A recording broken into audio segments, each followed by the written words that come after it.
Hello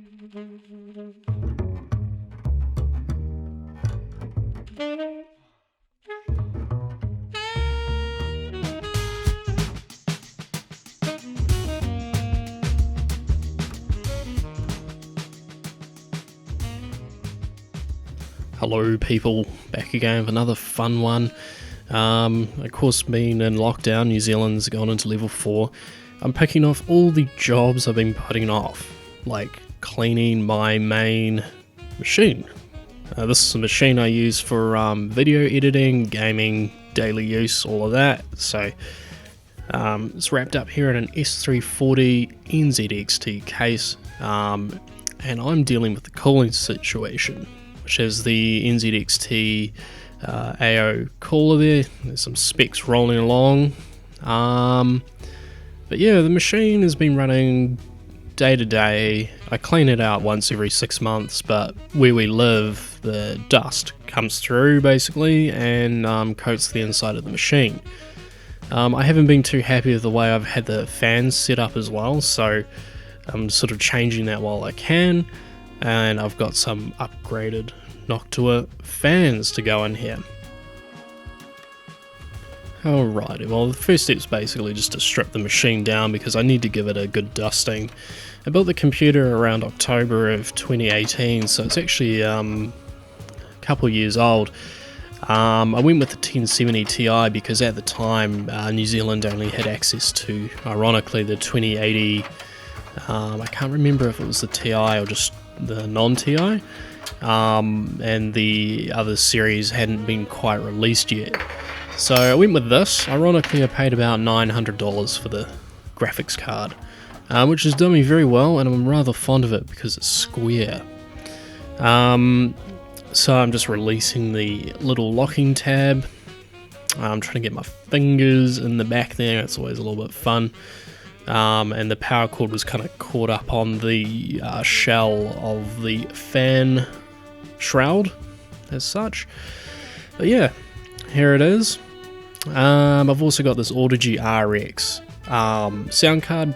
It's what I use just for my music and all sorts of other things. I actually really like that sound card. I just for some reason like having extra fancy sound cards, even though on board's pretty good these days. And of course the capture card I use. I did a video back on this, I did a video on this a while back. It's worked pretty good. Nothing's perfect, of course. The case is actually quite good because it's got some filters, but the way I had the fan set up is it was pulling air through the back of the case where there's no filters. So it was just trapping the dust, which you'll see later on. But yeah, I do clean this out once every 6 months. It's just, you know, as you see, a lot of building. We live in essentially what used to be farmland, so it's very dry and dusty. And everything just gets coated in this film. But yeah, the NZXT fans that came with aren't bad, but I thought I'd get some nice Noctua fans on there and see if we can quieten it down and get some better airflow. You can see where everything kind of gets trapped. The fans I went with are the Noctua Redux line, the NFP12, very catchy. They're not the most silent ones and they don't come with a lot of accessories, but I had most of what I needed anyway, so I thought I'd just go with them. But you can see I'm mounting them so the airflow is drawn in from the outside of the case. It's mainly just to draw fresh air in through the filter, push it through the case, and then I have another fan at the back just to pull the air back through. The flow rate on these is supposed to be quite good and quite well recommended for radiators from their Noctua website, so I just went with them. I mean, you know, they can't be any worse than the stock fans that it came with. Not that they're bad though, it's just, you know, they've been in there for a while and I thought I'll freshen it up and see if we can make it a bit quieter. Alright, now you get to see the bad part of the case, which of course is not the nice spaghetti that anyone likes. It's the cable management. The case is actually pretty good. It comes with these little locking tabs. Thankfully the new cords or cables were long enough, which is something I failed to actually look into. So they do make it to the top where the headers are on the motherboard. The motherboard itself actually has quite a few headers on it. It's a rather feature-rich B450 motherboard, actually. It's been quite good. And with those all plugged in, I just sort of went around and just tightened all the screws. Obviously not too tight because the threads are very fine pitched. And lastly, this is also where I messed up. The rear fan. I've just got one sort of just fan just to pull the air or push the air back through the back of the case, so hopefully it has a nice sort of flow. But yeah, you can see pretty soon I forgot to measure the length of the cable, so it didn't reach the header location. I had a Corsair fan in there, which actually was pretty good. Didn't have any complaints. I sort of bought it because it was cheaper than the Noctuas and offered pretty silent airflow, so that's why I went with that initially. But I figured if I'm going, through the whole system, I may as well just do all the case fans and radiator fans and things like that. It was funny actually, after putting this all back together and gaming on it, I noticed that actually the fan that was the loudest was my graphics card. A good way of testing that is to fire up BeamNG and play that and watch the graphics card spike up to 100%. Ended up figuring out pretty quick that was the problem. But from my last Noctua fan job, sorry, I had a extender cable that was included with it, so used that and that fixed the issue, just stuff it all back together. So it's pretty much just the reverse order of putting the parts back in.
Well, if you've made it this far through this thrilling video, I have a little treat. So, you may have noticed I've got a PS2 header on my motherboard, and these are my peripherals I've got.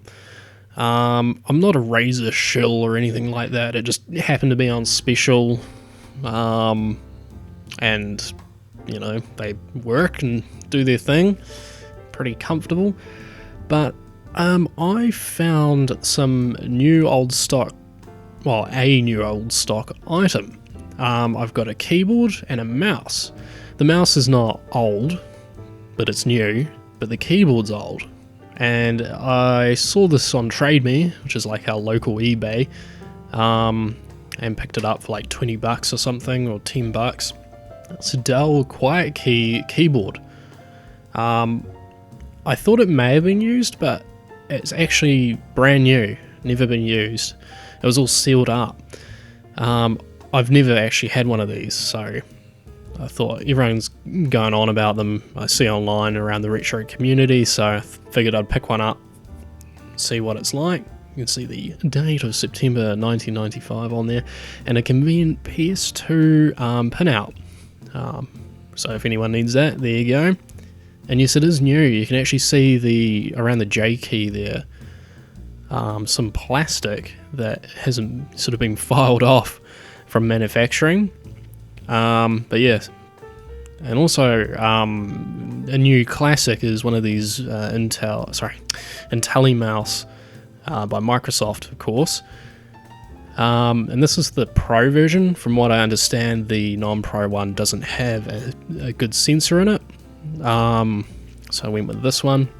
And I'm actually editing this video with these peripherals, and I've been using them for a couple of days now, and they're actually really good. Like that mouse, actually, I'm really happy with it.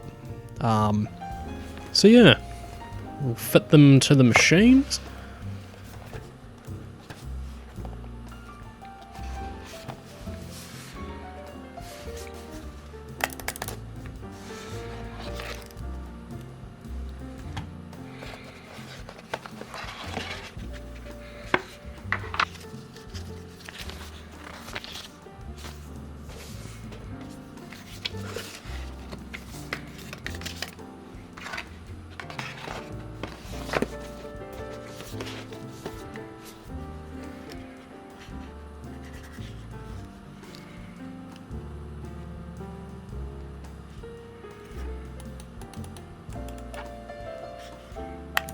I'm actually really happy with the mouse. It's a good size for larger hands, and it's very comfortable, very accurate, and the keyboard's actually pretty good too, although I still like my HP one that I use at work, but this is actually pretty good too.